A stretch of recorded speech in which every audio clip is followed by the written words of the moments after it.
10 تماما بتوقيت أسمر إلى حضراتكم نشرة الأخبار مستهلة إياها بالعناوين.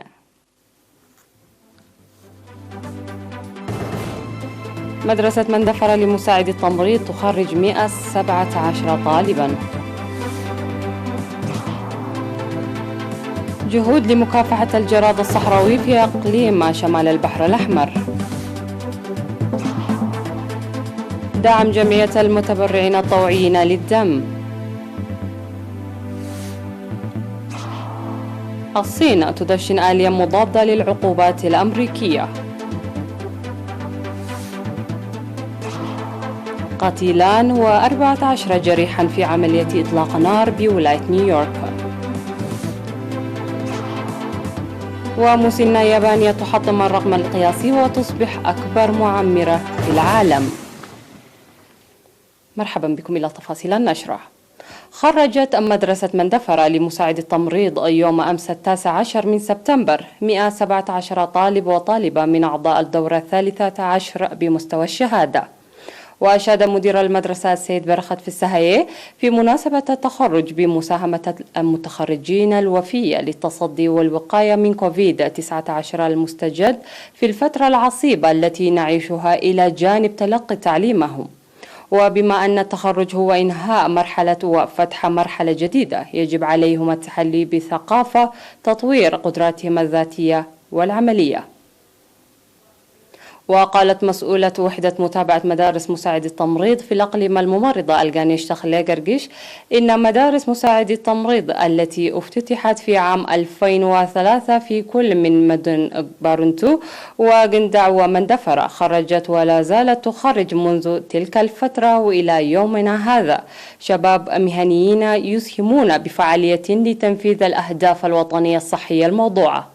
وأضافت الممرضة الغانيش قائلة أن المدارس الثلاثة خرجت هذا العام 310 طالب وطالبة، منها 117 في مدرسة مندفرة و100 في بارنتو و93 في قندح، وكانت نسبة 62% منهم من الإناث.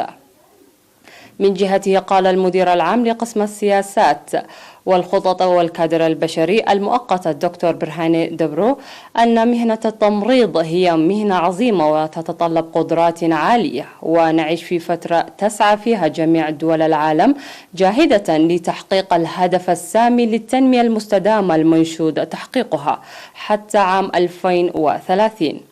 ولبلوغ هذا الهدف المنشود يعد تطوير قدرات الكادر البشري إحدى أهم أعمدة النجاح. من جهتها قالت ممثلة الخريجين أن التعليم المهني الذي اكتسبوه بالطريقة النظرية والتطبيقية يسهم بفعالية لرفع معرفة المجتمع المدني فيما يتعلق بالمجال الصحي وبناء مجتمع صحي وكفؤ. هذا وقد خرجت مدرسة مندفرة لمساعد التمريض خلال 17 عاما منذ تأسيسها 1434 طالب وطالبة. أثمرت الجهود المواطنين وقوات الدفاع الفعالة التي جرت للسيطرة على الجراد الصحراوي في مديرية يارعت إقليم جنوب البحر الأحمر السيطرة عليه والحد من أضراره. وأوضح مسؤول تنمية النباتات في المديرية السيد تسفى مريم برهاني بأن أسراب الجراد قد ظهرت في 31 من أغسطس في ضاحية بحيتاء، وانتقلت خلال أيام إلى 4 ضواحي و6 مناطق، وقد تم القضاء عليه بالتعرف على وجهة رحلته وإجراء دراسات شاملة والقيام بمتابعة جادة والاستعداد الجيد من حيث القوى البشرية والمعدات ورش المبيدات الحشرية. وذكر السيدة تسفى مريم أن المناخ الماطر بداية من شهر مايو الماضي كان إحدى العناصر التي ساعدت الجراد الصحراوي للطيران، وقد تركزت أهم الأعمال للسيطرة عليه بتنسيق القوى البشرية الكافية والمعدات التسهيلية قبل أن لا يبدأ في الطيران. من جهته قال مدير مديرية أرعتا السيد هبت أب قبر أب أن أسراب الجراد كانت تنزل في الأماكن الوعرة التي لا يمكن الوصول إليه عبر السيارات، إضافة إلى المناخ الحار قد صعب عملية القضاء والسيطرة على الجراد، مشيدا بالمساهمة الوفية لأعضاء قوات الدفاع في الحملة. وأوضح أن مخاطر الجراد لا تزال تخيم على البلاد لانتشاره في دول المنطقة، داعيا المواطنين تكثيف المراقبة والمتابعة وتقديم المعلومات السريعة. تجري أنشطة المراقبة والمتابعة للسيطرة على الجراد الصحراوي المتوالد في مختلف مناطق إقليم شمال البحر الأحمر قبل بلوغه مرحلة الطيران. وأفاد مراسل وكالة إيرنا أنه في إطار هذه الحملة جرت أنشطة مكافحة ورش المبيدات الفعالة لإبادة الجراد الذي ظهر في المناطق الواقعة بين مديرية فورو وقلعلو. وأوضح الخبراء أن الوضع غير مقلق، مع إمكانية تكاثر جراد الجندب تجري الاستعدادات اللازمة للمكافحة وضعا في الاعتبار تنمية أراضي زراعية واسعة. وذكر أعضاء وزارة الزراعة العاملين في متابعة الجراد أن إقليم شمال البحر الأحمر يشهد سنويا ظهور الجراد مع اختلاف الكمية والانتشار، مؤكدين خطورة الجراد القادم هذه السنة من دول الجوار.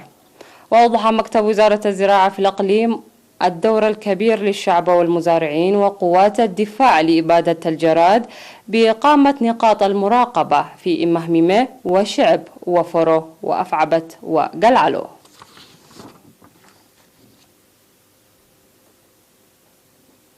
حصلت جمعية المتبرعين الطوعيين للدم دعما عينيا من الإريتريين المقيمين في بريطانيا.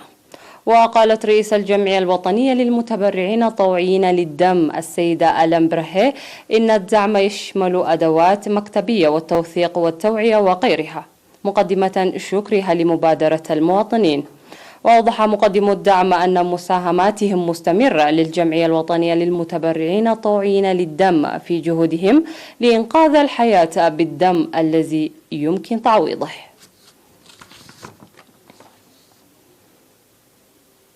مشاهدينا فاصل قصير ونعود لمتابعة الأخبار على الصعيد العالمي، ابقوا معنا.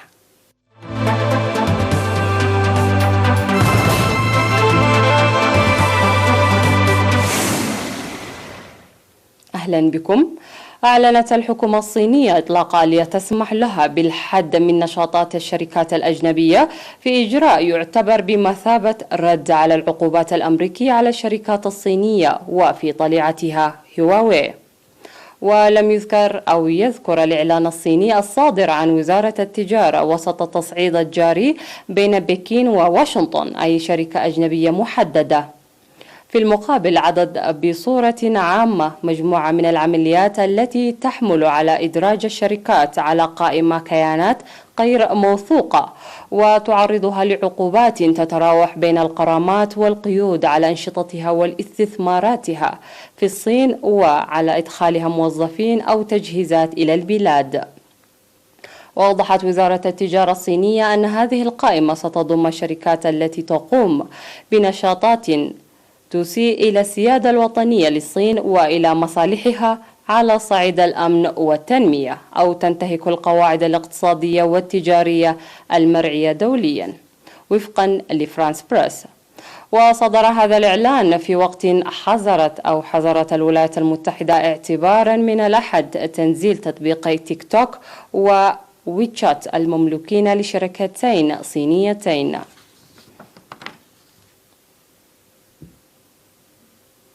قتيلان و14 جريحا هي حصيلة عملية إطلاق نار وقعت خلال حفل حضره حوالي 100 شخص في مدينة روتشستر من ولاية نيويورك الأمريكية التي شهدت قبل أسابيع موجة غضب بسبب مقتل دانييل براود خانقا. وقال متحدث باسم مكتب شرطة روتشستر خلال مؤتمر صحفي إن الشرطة ما زالت تحقق في هوية المهاجمين وعددهم، ولم يعطي المسؤولون معلومات إضافية حول سبب إطلاق النار ولا هوية الضحايا.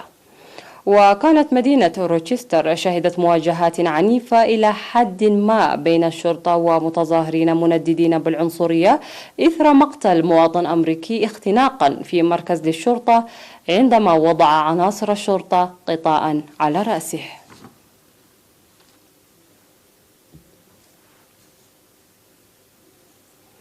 أظهرت حسابات صادرة عن حكومة الصحة اليابانية أن عجوزا تعيش في مدينة فوكوكا الجنوبية صارت أكبر معمرة في البلاد محطمة الرقم القياسي السابق. وبحسب الوزارة بلغ عمر تاناكا كايان 117 سنة و261 يوما إذ ولدت في يناير من عام 1903، وهي أصبحت أكبر معمرة لا في اليابان وحدها إنما في العالم كله، علما أن أكبر معمر ياباني أيضا ويبلغ من العمر 122 عاما. وتعيش كايان في دار للعجزة وتقول إنها تحب الشوكولاتة والعصير.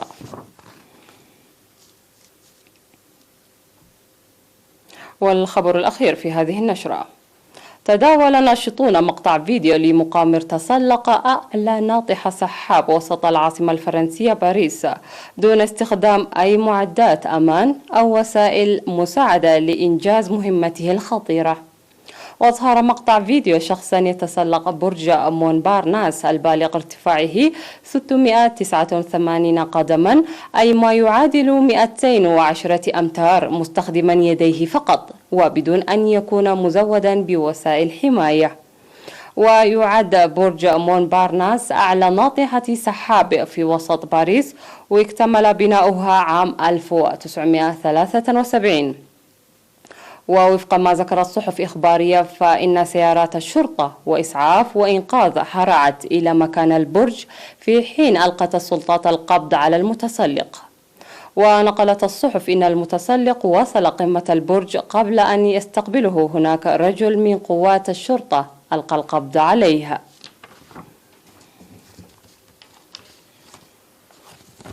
ختام النشرة، شكرا للمتابعة، إلى اللقاء.